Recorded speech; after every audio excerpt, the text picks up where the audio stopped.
오늘은 행동이 따르는 믿음이라는 주제로 말씀을 나누려고 합니다. 여러분의 신앙에 큰 도움이 되시기를 바랍니다. 아더 핑크 목사라고 하는 분은 물론 이미 고인이 되었습니다.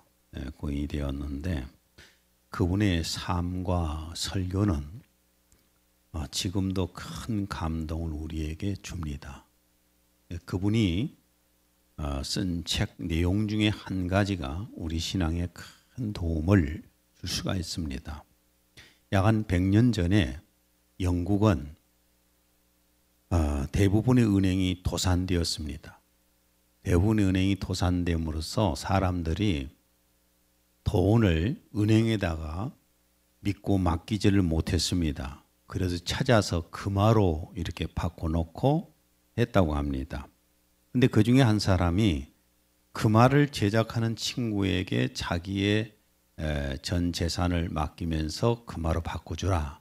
그래서 금화로 싹 바꿔서 한 군데에다가 이제 감춰뒀겠지요. 감춰뒀는데 돈이 필요해서 금화 5개를 꺼내다가 물건을 사려고 가지고 갔더니만은 질이 너무 나빠서 물건과 바꿔주질 않는 거예요. 그래서 모두 찾아서 확인을 해봤더니 자기 친구가 바꿔준 금화는 다 가짜였습니다. 이 아더 핑크 목사는 이런 말을 했습니다. 잘못된 복음을 들으면서 신앙생활을 하다가 당연히 천국에 갈 것이라고 믿고 있다가 훗날 죽음에서 깨어났을 때에 천국이 아니라 지옥에 있는 자신을 발견하고 기겁하게 될 불쌍한 이들이 얼마나 많을지 심히 걱정됩니다. 이런 말을 했습니다. 가짜 금화를 찰떡같이 믿고 있다 낭패를 당한 것처럼 가짜 믿음을 찰떡같이 믿다가 지옥에 떨어지는 사람이 있다면은 이게 얼마나 억울한 일입니까? 정말 심각한 문제잖아요. 사실 돈 문제는 또 벌면 됩니다. 망했어도 돈은 또 벌면 되지만은 그러나 죽음 후의 운명은 한 번 지옥으로 떨어지고 나면은 다시는 되돌릴 수가 없는 것입니다. 인 것은 우리가 인생을 살아가면서 여러 가지의 사기를 당하기도 하고 실패를 하기도 하지만은 그러나 이런 영적인 분야는 한 번 실패를 하게 되면은 영원히 되돌릴 수가 없게 되기 때문에 굉장히 중요한 문제입니다. 우리 그리스도인들이 교회를 다니면서 가장 많이 사용하는 단어 중에 하나가 믿음이란 단어입니다. 믿음이란 단어인데 많은 설교자들이 믿습니까? 그러면은 성도들이 무조건 믿습니다 그러잖아요. 믿습니다. 이 믿습니다를 계속 강조를 시키다 보면은 속에서 신념이 되겠죠. 자기 체면도 되고 신념이 되어서 정말 믿음이 좋은 것처럼 우리가 착각을 할 수 있는 겁니다.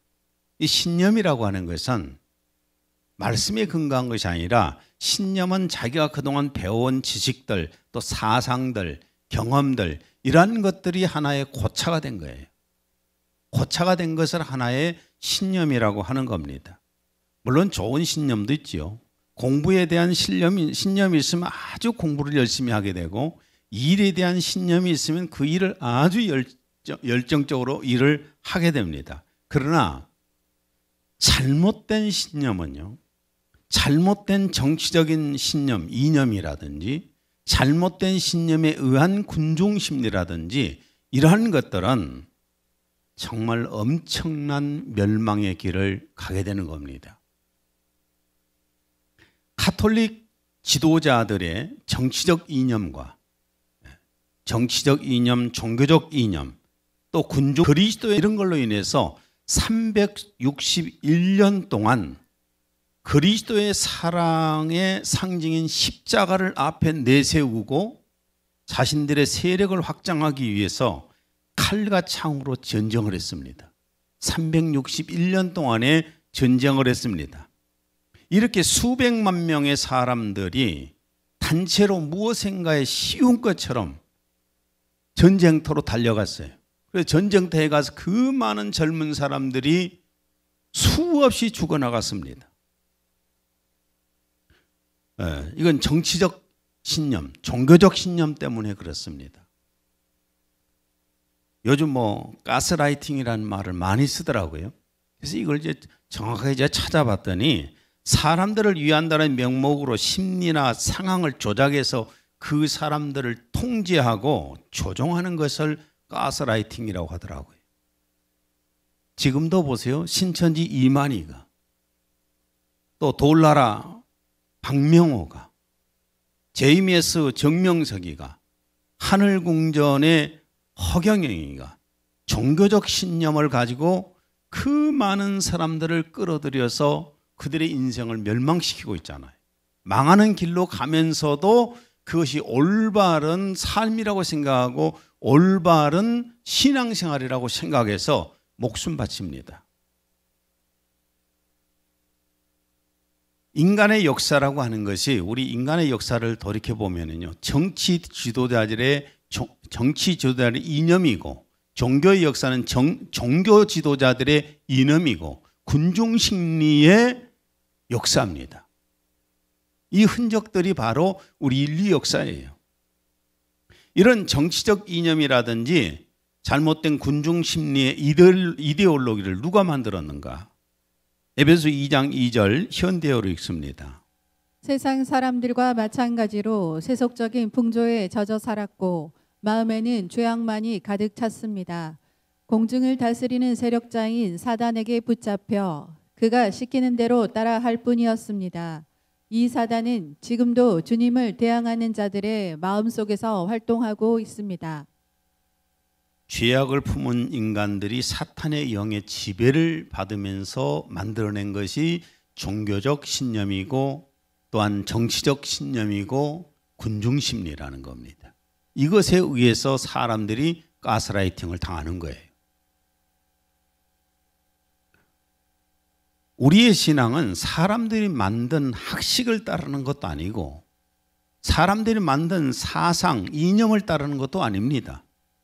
관념이나 군중 심리를 따르는 것이 신앙생활 아닙니다. 우리의 신앙은, 성도의 신앙은 어디에 근거하는 것인가? 성경에 근거하는 것입니다. 왜 성경에 근거하는 것인가? 성경은 절대자이시고 진리이신 하나님께서 주신 말씀이기 때문에 그렇습니다. 베드로후서 1장 21절. 예언은 예전에 사람의 뜻에서 나온 것이 아니요 오직 하나님의 거룩한 사람들이 성령으로 감동을 받아 말한 것이니라. 이렇게 성경 말씀은 하나님께서 성령의 감동을 시킨 사람들로 하여금 받아서 기록하게 만든 것인데, 이 하나님의 말씀에 근거해서 우리가 신앙생활을 해야 되는데, 사람들이 만든 사상, 사람들이 만든 신념, 이념, 어떤 군중심리, 학식 이런 걸 따라서 신앙생활을 하게 되면 결국 누가 그것을 책임져 줄 것입니까? 신학을 만든 신학자가 책임을 줄 것입니까? 종교 지도자가 책임을 줄 것입니까? 정치 지도자가 책임을 줄 것입니까? 군중심리에 의해서 했다고 그래서 민주주의를 주장하는 사람들이 내 영혼을 책임져 줄 것입니까? 아무도 책임져 주지 않습니다. 우리가 신앙생활을 한다는 것은 오직 절대자이시고 거룩하시고 진리이신 하나님의 말씀에 근거해서 신앙생활을 해야 하나님이 책임지시는 겁니다. 성경에 그럼 무엇을 믿어야 되는가? 첫째는 하나님의 살아계심을 믿고 하나님께서 하신 사역을 믿고 하나님이 주신 말씀을 믿어야 되는 겁니다. 히브리서 11장 6절. 믿음이 없이는 하나님을 기쁘시게 할 수 없나니 하나님께 나아가는 자는 그분이 존재하시는 것과 그분이 자기를 열심히 찾는 자들에게 보상하는 분이심을 마땅히 믿어야 하느니라. 하나님께서 영원 전부터 계시며 영원까지 계시는 분이라는 것을 믿는다는 겁니다. 또 하나님께서 천지 만물을 창조하셨고 나를 창조하신 분이라는 것을 믿는 것입니다. 그리고 하나님께서 모든 만물의 마침이며 심판자라는 사실도 믿는 것입니다. 계시록 21장 6절. 나는 알파와 오메가요 처음과 마지막이라. 계시록 20장 12절. 죽은 자들은 자기들의 행위를 따라 그 책들에 기록된 대로 심판을 받더라. 우리의 살아온 모든 삶은 하나님 앞에 가서 반드시 심판받는다는 것을 믿는 것이 신앙이에요. 그 다음에 두 번째는 예수님이 하나님이시며 그리스도이신 것을 믿는 것입니다.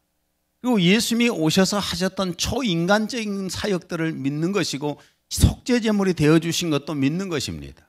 그리고 예수님이 하신 말씀을, 그 약속들을 믿는 것입니다.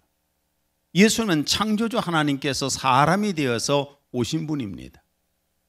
사람으로 오셔서 인간의 이성과 인간의 과학을 초월한 일을 행하셨습니다. 사도행전 10장 38절. 하나님께서 나사렛 예수께 성령과 능력으로 기름 부어 주셔서 그가 두루 다니시면서 선한 일을 행하시며 마귀에게 억압받는 모든 자를 치유하셨으니 이는 하나님께서 그와 함께 계심이라. 하나님께서 함께 하셨기 때문에 예수님은 초인간적인, 초과학적인, 초이성적인 그런 사역들을 하셨다는 겁니다. 그리고 그 육체로 십자가에서 속죄의 제물이 되어 주셨습니다. 빌립보서 2장 8절. 사람의 모양으로 나타나사 자기를 낮추시고 죽기까지 복종하셨으니 곧 십자가의 죽으심이라. 십자가의 죽으심으로 그 피로 내 죄가 용서되었다는 사실을 믿는 것이 신앙입니다. 왜냐하면 하나님이 약속해 주셨기 때문에. 그리고 예수님의 부활과 승천을 믿는 것이고 하나님 우편에 앉으셨다는 사실을 또한 믿는 것입니다. 고린도전서 15장 20절. 그리스도께서 죽은 자 가운데서 다시 살아나사 잠자는 자들의 첫 열매가 되셨도다. 부활하심으로 부활의 첫 열매가 되셨다는 겁니다. 마가복음 16장 19절. 주 예수께서 말씀을 마치신 후에 하늘로 올려지사 하나님 우편에 앉으시니라. 하나님 우편에 앉으셨다. 모든 하늘과 땅의 모든 권세를 아버지로부터 받으셨다는 그런 말씀입니다. 또 예수 그리스도께 부활하신 그 몸으로 다시 오신다는 것을 믿는 것이 믿음입니다. 데살로니가전서 4장 16절. 주께서 호령과 천사장의 소리와 하나님의 나팔 소리로 친히 하늘로부터 강림하시리니. 예수님이 다시 오신다는 사실을 믿습니까?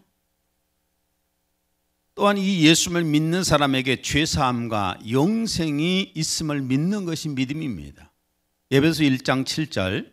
우리는 그리스도 안에서 그의 은혜의 풍성함을 따라 그의 피로 말미암아 속량 곧 죄사함을 받았느니라. 또 요한 1서 5장 12절. 아들이 있는 자에게는 생명이 있고 하나님의 아들이 없는 자에게는 생명이 없느니라.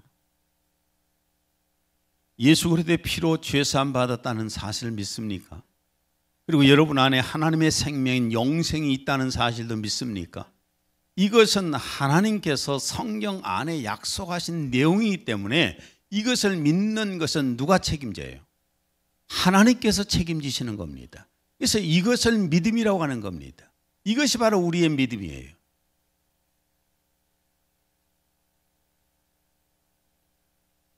그런데 많은 사람들이 이거 잘 들으셔야 됩니다. 졸다가 살짝 말씀이 넘어가 버리면은 엉뚱한 소리 아닙니까? 많은 사람들이 예수를 믿는다면 예수는 믿는다고 고백만 하면 구원받는다고 주장을 하잖아요. 그렇게 우리는 배워왔잖아요. 예수를 믿기만 하면 구원받는다. 이렇게 우리는 그동안에 들어왔고 배워왔습니다. 물론 맞는 말입니다. 예수를 믿으면 구원받는 건 사실입니다. 로마서 10장 9절. 내가 내 입으로 주 예수를 시인하고 또 하나님께서 그를 죽은 자들로부터 살리신 것을 내 마음에 믿으면 구원을 받으리라. 예수님을 주님으로 믿는 겁니다. 그 믿음이 정말 믿는다면 예수님을 주인으로 믿는다는 말이에요. 자꾸 예수님을 믿기만 하면 구원받는다는 것을 주장하려고 한 예로 십자가에서 예수님 십자가에 계실 때 옆에 있는 강도 얘기를 참 많이 합니다. 강도는 믿는다고 고백만 했는데 구원받았지 않느냐라고 이렇게 말하는 사람들이 참 많습니다. 자, 그런데 한번 생각해 보십시오. 예수님 옆에서 사형을 당하던 강도가 바라본 예수님이 누굽니까? 십자가에서 같이 처형당하는 죄수예요. 아시겠어요? 옆에서 같이 십자가에서 처형을 당하고 있는 그 예수예요. 자신도 구원하지 못한 그 예수, 비참하게 피 흘려서 죽어가고 있는 그 예수, 저나 예수나 똑같은 사람이라고 생각하는 그런 상황 아닙니까? 똑같은 죄인이라고 생각하는 그 상황에서 그 예수님을 나의 구주라고 믿을 수 있는 거, 여러분 보통 믿음이라고 생각하십니까? 우리가 예수님 믿는 것은 지금 성경서에 기록되어 있잖아요. 십자가에 죽고 있는 모습을 지금 나하고 같이 쌤쌤이라고 생각하는 사이가 아니잖아요. 그 예수님을 우리는 성령이 내 안에 오셔서 그분을 믿게 해주시는 거예요. 그것하고 강도하고 다 같습니까? 강도의 믿음은 우리하고 차원이 다른 쪽의 믿음이에요. 우리가 저기 공원에서 노숙자로 돌아다니는 거지 한 명을 데려다가 노숙자를 데려다가 여기서 세워놓고 예수님이라고 하면 누가 그걸 믿어요? 그렇잖아요? 같이 예배드린 것도 싫어하는데 그 상황이라고 말해요. 강도가 예수님을 믿을 수 있었던 것은 이런 상황 속에서, 이런 분위기 속에서, 이런 처지 속에서 예수님을 자신의 구주로 인정을 했던 겁니다. 그러면 어떤 믿음이 구원을 믿음일까? 예수님을 지금도 똑같아요. 예수님을 나의 주인으로 믿는 거예요. 그냥 무슨 지식적이고 군중 심리적인 것이 아닙니다. 본장의 사건을 통해서 한번 행동으로 나타나는 믿음을 한번 볼라 합니다. 한 재판관과 불쌍한 한 가부 얘기가 나옵니다. 하나님도 두려워하지 않고 돈만 밝히는, 돈 주면은 재판을 하는, 그 돈 받는 쪽에다 재판을 좋은 쪽으로 돌리는 한 불의한 재판관이 있었어요. 지금도 뭐 별반 다르진 않지요. 범죄자도 노폼을 선임하면은 불구속이 되든지 아니면은 집행유예가 되든지 요즘 그러잖아요. 무죄가 되든지. 돈 없고 제대로 재판을 받게 되면은 범죄자가 되지만 대형 노폼을 선임하게 되면 상황이 달라지잖아요. 그때나 이때나 뭐 비슷하실 거예요. 그래서 이 불쌍한 한 여인이 있었는데, 그것도 가부가 있었는데 힘도 없고 돈도 없어요. 억울한 일을 당했어요. 그래서 이 재판장한테 가서 부탁을 했습니다. 부탁을 했는데 들어줄 리가 있습니까? 돈 한 푼 없는 거, 가난한 거, 힘도 없는데 그냥 듣지도 안 해버리죠. 아예 듣지도 않아요. 억울한 일을 당하고 정당한 법적인 판결을 좀 해달라고 부탁을 하는데 못 들은 척 해버립니다. 3절. 그 도시에 한 과부가 있어 자주 그에게 가서 내 원수에 대한 나의 원한을 풀어주소서 하되, 그 도시에 한 과부가 있어 자주 그에게 가서, 듣든지 안 듣든지 계속 찾아가는 거예요. 계속 찾아가서 부탁을 하는 겁니다. 재판장이 들어줄 리가 없잖아요. 뇌물도 안 주는데, 힘도 없는데, 백도 없는데, 아무리 와서 호소를 하고 탄원을 해도 들어주지 않습니다. 자, 그런데 4절에서 5절. 그가 얼마 동안 듣지 아니하다가 후에 속으로 생각하되 내가 하나님을 두려워하지 않고 사람을 무시하나 이 과부가 나를 번거롭게 하니 내가 그 원한을 풀어주리라. 그렇지 않으면 늘 와서 나를 괴롭게 하리라 하였느니라. 계속 와서 탄원을 하니까 결국 어땠어요? 자, 불의한 재판장이 결국은 이 여인의 원한을 들어줬습니다. 정당한 절차를 통해서 법을 집행했다고 말입니다. 자, 그런데 예수님께서 여기에서 우리에게 무엇을 교훈하시기 위해서 이 비유를 드셨을까요? 이렇게 무시를 당하면서도 불의한 재판장에게 계속 찾아가서 탄을 한 이유가 뭡니까? 자, 이 못된 재판관이에요. 돈만 밝히는 재판관이에요. 사람 돈 없다고 무시하고 힘 없다고 무시하고 깔보고 무시하는 이 재판장인데 이런 재판관한테 계속 찾아갑니다. 안 들어주는데도 계속 찾아가요. 그렇게 계속 찾아가서 탄원한 이유가 뭘까요? 주님이 오늘 우리에게 이걸 교훈하시기 위해서 그래요. 재판장에게 못돼 먹은 재판장이어도 불의하고 아주 돈만 밝히는 이런 재판장이어도 이 재판관이 무엇을 할 수 있어요? 힘이 있잖아요. 재판할 수 있는 힘이 있잖아요. 이것을 이 여인이 믿었어요. 저 사람에게는 저 힘이 있다고 말이죠. 힘없는 사람한테 찾아가서 그걸 부탁을 하겠습니까? 능력이 없는 사람한테 가서 그걸 찾아가서 부탁을 하겠습니까? 이 재판장은 못돼 먹은 인간이어도 그래도 그 재판을 할 수 있는 권한을 가지고 있었어요. 그런 능력이 있었어요. 결국 아무리 나쁜 놈도 내가 가서 설득하고 또 설득하고 설득하면은 탄원하면은 들어줄 수 있는 힘이 있는 사람이다. 이걸 믿었기 때문이라는 겁니다. 그럼 우리가 믿고 있는 하나님은 어떤 분이십니까? 우리가 믿고 있는 하나님께서는 과연 우리의 간구를 들어줄 수 있을까요? 나의 어려움을 들어줄 수 있는 분일까요? 그걸 믿는다면 어떻게 하겠습니까? 7절에서 8절. 하물며 하나님께서 그 밤낮 부르짖는 택하신 자들의 원한을 풀어주지 아니하시겠느냐? 그들에게 오래 참으시겠느냐? 내가 너희에게 이르노니 속히 그 원한을 풀어주시리라. 예수님이 우리에게 주시고자 하는 교훈이 그겁니다. 진짜 우리가 하나님을 믿는다면, 하나님이 살아계시고 하나님이 이 자리에 계시고 하나님이 나의 문제를 해결해 주실 수 있는 분이라고 믿는다면 간구 안 하겠습니까? 지식적인 믿음이고 형식적인 믿음이니까 그냥 그대로 마는 것이지 정말 믿는다면 그분에게 기도하지 않을 수가 없는 겁니다. 그런데 예수님께서 하시는 말씀입니다. 8절. 그러나 인자가 올 때에 세상에서 믿음을 보겠느냐? 다른 성경에 보면은 믿음 있는 사람들을 몇 명이나 보겠느냐. 예수님이 다시 오실 재림하실 시기가 되면은 믿음의 사람들이 거의 없다는 겁니다.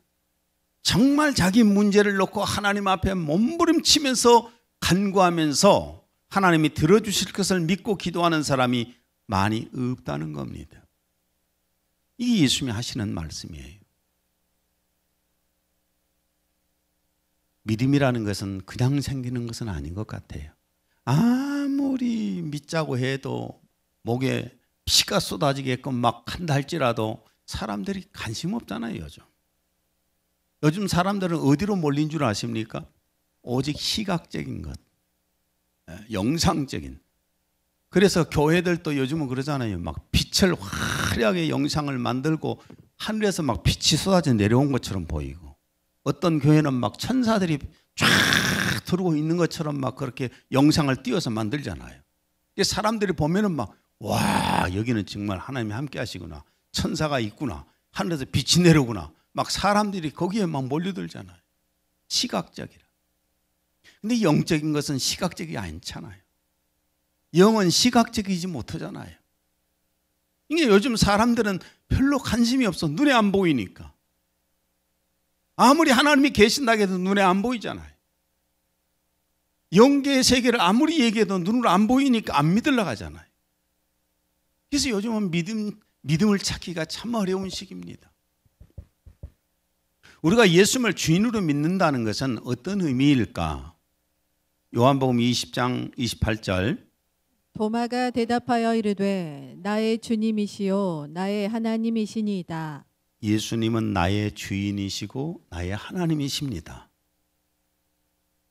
그럼 예수님을 나의 하나님으로 나의 주인으로 믿는다는 고백은 무슨 의미일까요?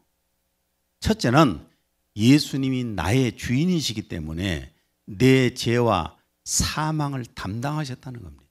그래서 구원받았다는 겁니다. 에베소 1장 7절을 다시 읽습니다. 우리는 그리스도 안에서 그의 은혜의 풍성함을 따라 그의 피로 말미암아 속량 곧 죄사함을 받았느니라. 내가 죄악으로 말미암아서 멸망으로 가고 있는데 예수님께서 나의 주인이시기 때문에 내 죄값을 대신 갚아주고 나를 거기에서 구원해 주셨다. 이런 말씀입니다. 요한일서 5장 12절. 아들이 있는 자에게는 생명이 있고 하나님의 아들이 없는 자에게는 생명이 없느니라. 예수님이 나의 주인이시기 때문에 내가 죽어 있으니까 예수님 내게 생명 넣어주셔서 나를 살려주셨습니다. 이런 의미입니다. 나의 주인이라는 말은 내가 죄가 용서되고 나의 하나님의 생명을 받았다. 이것은 무슨 의미냐면은 결국 내가 예수님을 나의 주인으로 받아들였다는 것을 믿는 겁니다. 여기까지는 얼마든지 우리가 아멘 많이 합니다. 그런데 또 예수님이 나의 주인이라는 것은 나의 모든 것이 주인이신 예수님의 것이라는 말입니다. 나의 영혼, 나의 마음, 나의 몸, 내 재능, 내 시간, 내 재물이 다 예수님 것이라는 겁니다. 여기에서는 아멘이 잘 안 날 수도 있어요. 왜 내 것을 주님 것이라고 해? 여기서는 주인을 인정을 못하는 거예요. 마태복음 16장 16절에 17절. 시몬 베드로가 대답하여 말씀드리기를 주는 그리스도 곧 살아계신 하나님의 아들이시니이다 라고 하더라. 예수께서 대답하여 그에게 말씀하시기를 바요나 시몬아 내가 복이 있도다. 이를 너에게 나타낸 것은 혈과 육이 아니라 하늘에 계신 나의 아버지시니라.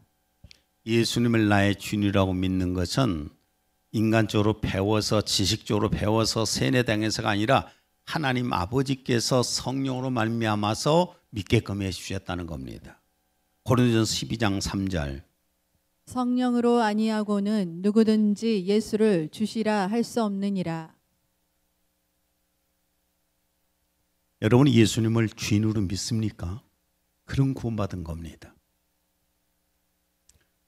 죽은 거짓 믿음과 산 믿음에 대하여서 스스로 테스트를 해볼 수 있도록 주님이 또 한 사건을 말씀하십니다.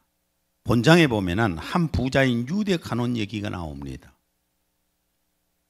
마가복음 19장에도 있고 마태복음 19장에도 있고 마가복음 10장에도 기록된 내용인데 예수님을 찾아온 유대 간원이 어떤 사람이냐 하면은 이 사람은요, 첫째는 도덕적으로 깨끗한 사람입니다. 그리고 경제적으로는 아주 부유한 사람입니다. 그리고 세상적인 지위를 가지고 있던 사람입니다. 그리고 넷째는 영생에 관한 관심도 있는, 그러니까 구도적인 마음을 가지고 산 사람입니다. 이 정도면은 뭐 부족한 것이 없잖아요. 누가 봐도 신앙심 좋다고 생각하지 않겠어요? 어쩌면 자기 정도면 구원받을 수 있을 것이다 라고 생각하면서 예수님을 찾아왔을 겁니다. 부자인 유대 간원은 예수님에게 영생 얻는 방법을 묻습니다. 그때 예수님께서 이 유대 지도자에게, 유대 지도자니까 뭘 말씀하셨냐면은 십계명을 말씀하시는데 십계명 가운데서도 사람들을 향한 십계명을 말씀하십니다. 20절. 내가 계명을 안 하니 간음하지 말라, 살인하지 말라, 도둑질하지 말라, 거짓 증언하지 말라, 내 부모를 공경하라 하였느니라. 너 잘 알지 않느냐? 이것이 바로 사람을 향한 계명인데 이 계명을 지켜라. 예수님께서는 이 계명을 함축해서 뭐라고 했어요? 내 이웃을 내 자신과 같이 사랑하라. 이게 바로 함축된 믿음이거든요. 계명이거든요.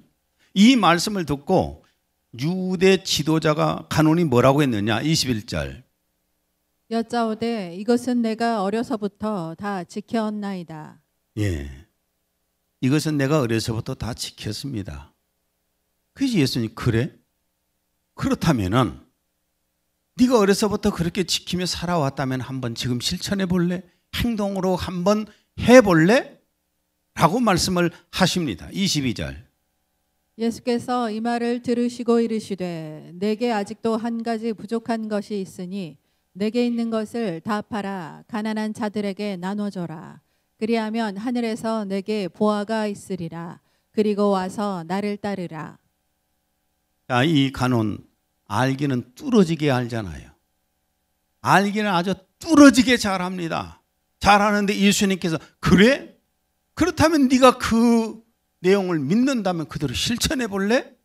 하면서 말씀하십니다. 모아나온 네 재산을 가지고 가난한 사람들에게 나눠줘 봐라. 그러면 하늘에다가 네 재물을 쌓는 것이다. 그리고 나를 따라라. 실천해 봐라 그 말이에요. 이론이 아니라 지식이 아니라 형식이 아니라 정말 그 말씀을 믿는다면 네가 한번 행동으로 실천해 봐라 그거예요. 그랬더니 이 사람은 이 한 가지 말씀 앞에서 무너져 버립니다. 23절.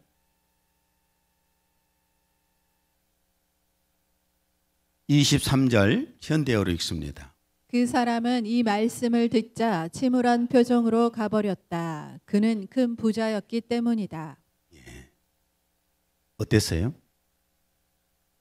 실천은 못하겠다. 내가 지식적으로 알고 있는데 믿음 있는 척하면서 살기는 하는데 실천은 내가 못하겠다. 행동은 내가 못하겠다. 그리고 재물과 예수님 사이에서 고민하다가 예수님을 버리고 재물을 따라가 버립니다.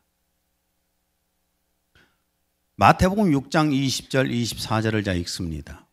오직 너희를 위하여 보물을 하늘에 쌓아두라. 거기는 좀이나 동록이 해하지 못하며 도둑이 구멍을 뚫지도 못하고 도둑질도 못하느니라. 한 사람이 두 주인을 섬기지 못할 것이니 혹 이를 미워하고 저를 사랑하거나 혹 이를 중히 여기고 저를 경히 여김이라. 너희가 하나님과 재물을 겸하여 섬기지 못하느니라. 여기서 우리가 죽은 믿음, 단순한 지식으로 알고 있는 믿음과 산 믿음의 차이를 알겠지요. 산 믿음은 행동으로 옮기는 겁니다. 산 믿음은 행동으로 옮기는 거예요. 내가 행동으로 옮기지 않는 것은 무엇 때문이냐? 그냥 지식으로 알고 있을 뿐이에요. 그걸 진짜 믿음을 갖고 있지 않기 때문이에요. 그래서 안 움직이는 겁니다. 야고보서 2장 19절에서 20절. 내가 하나님은 한 분이신 줄을 믿느냐? 잘하는도다. 귀신들도 믿고 떠느니라. 아, 허탄한 사람아, 행함이 없는 믿음이 헛것인 줄을 알고자 하느냐? 행함이 없는 것은 귀신들도 갖고 있는 믿음이에요.